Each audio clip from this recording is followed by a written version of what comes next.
Alright, he's really gonna weird Mark out, by the way, since he just walked in front of us. But we're going with it. So I walked in, I was scrubbed up, an 83-year-old lady on the operating table, and his name was Dr.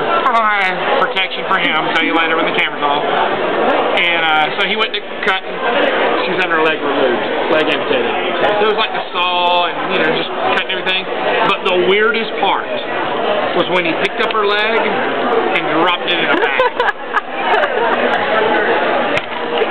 It was the weirdest noise I've ever, like I was like, that was a leg. Was it still moving? And every time you hear that noise, you think that. Well, I mean, like, as soon as I heard it, and it was a chicken leg, probably a little help, but as soon as I walked in, I knew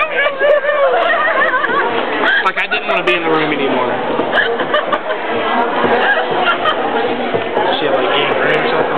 Yeah. It was pretty nasty. I'm not hungry for chicken legs, too. And he was tying off her arteries like we tie our shoes.